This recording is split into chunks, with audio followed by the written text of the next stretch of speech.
Okay, magandang araw mga Lods. Pag-usapan natin kung ano ba talaga yung mga isalang-alang or mga things na i-considered bago ka mag-set up ng ano, solar powered home.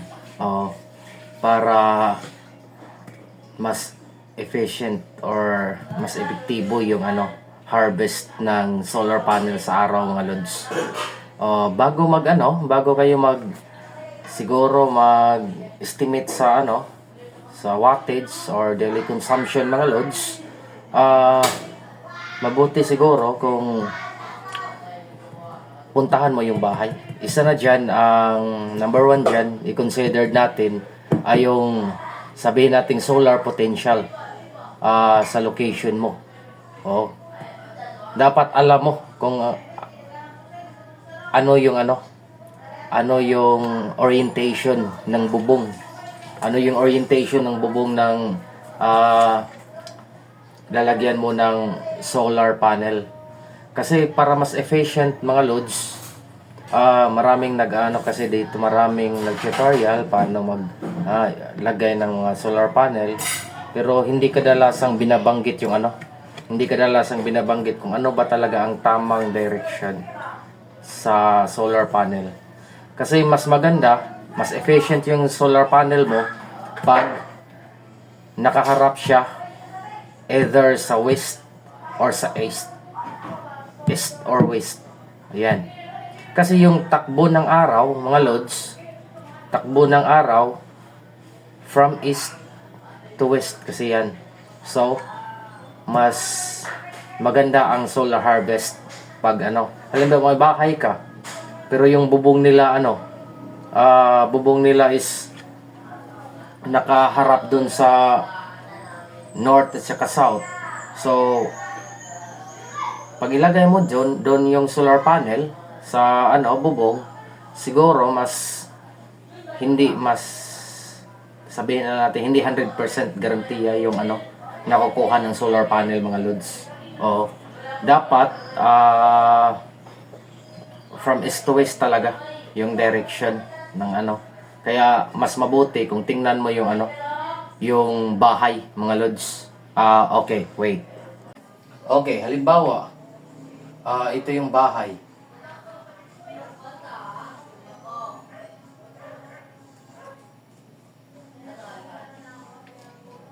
Ito yung bubong ng bahay mga lods. Dapat pag ito yung east, north, south, west, mas maganda pag ganyan kasi nakaharap to sa east, tsaka either nakaharap din to sa west. Kasi yung direction ng araw pag ganon, yung araw ganon. So mas efficient yung solar panel natin, mas malaki yung ma-harvest compare sa nakaharap sa north at south, kasi slant yung ng araw patama doon sa solar panel. Mas maganda pag nakaharap sa east or sa west para aabot talaga na perpendicular yung may time na magiging perpendicular or semi-perpendicular yung rays ng araw. Yan ang i-consider natin yung location. Halimbawa, sabihin natin may daily consumption siya na sabihin yung unang video natin na 8.3, 0.83 watt per hour. Sabihin na lang natin. Tas sa video natin, sabihin natin gumagamit ng sabihin natin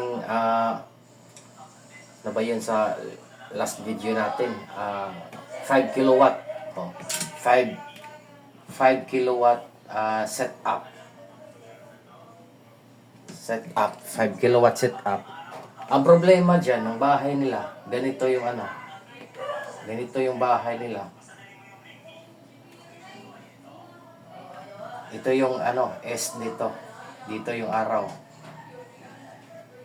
Binateng ito. Ito yung araw. Oo. Ang problema dyan, may building naman. May 3-story building. Oh, yan. 3-story building. So, hanggang 12 lang. Hanggang 12 noon lang ang efficient ng ng solar panel mo. Kasi paglampas ng 12, 1, may na, may nakaharang na building. So, kung 5K solar set up for, sabihin natin from morning to afternoon, so ibig sabihin, kalahati lang ang na-harvest niya kasi sa afternoon may na building. So, para maging buo din yan, times to mo. Dapat mag-set up ka dito ng 10K. Oo. Set up ka ng 10K. Gawin mong 10K. Oo. Kasi, di bali ng lumagpas na yung araw dito sa 1 PM. Oo. Puno naman yung solar panel mo, umaga pa. Oo. From 8 to 12. Kasi dinoble mo. Oo. Yan mga i-consider. Halimbawa, hindi naman building. Sabihin natin may kahoy dyan. Oo, may kahoy dyan. Oo. Hindi ka pwedeng maglagay ng solar panel dito. Dito na banda. So, dito ka lang pwede maglagay ng solar panel. Oo. So, kung ilan yung set up mo, para mapuno mo yung battery, much better, i-times to mo. Para, umaga pa lang hanggang 12, puno na yung yung battery mo. Kasi may nakaharang na pagdating ng 1 PM. No? So, yan din i-consider bago mag-set up ng solar. Kasi, hindi naman lahat clear view sa sky from sabihin natin from 7 PM or 8 PM to 4 PM. May mga lugar na may mga may mga kahoy, may mga building na nakaharang. Minsan nga may mga ganito rin.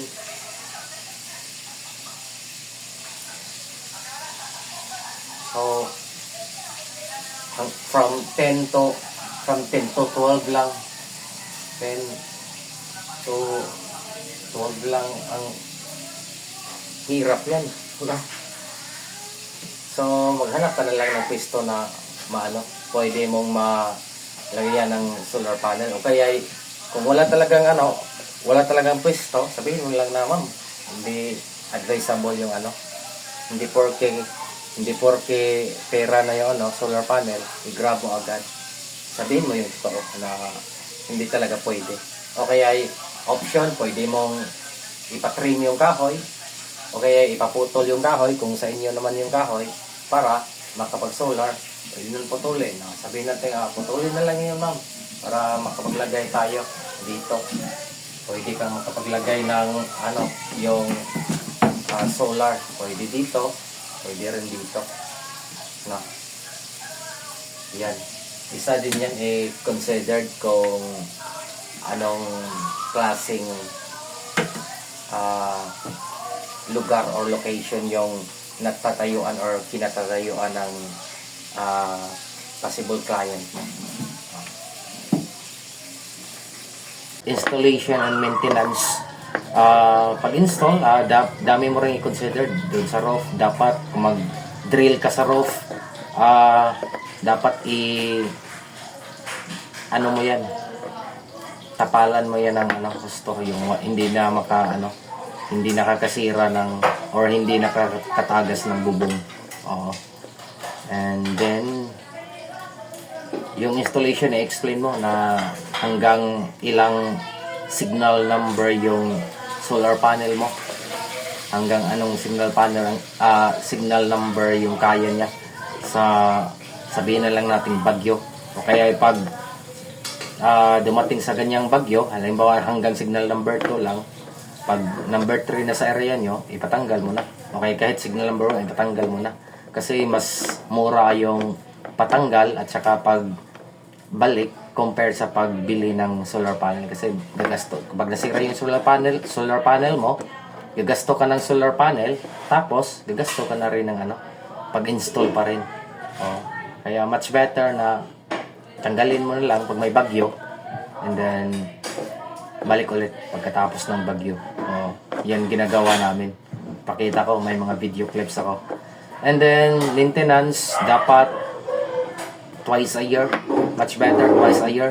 Kung may pera ka naman, kahit every 3 months, much better na iano mo yung bubong mo or yung solar panel mo.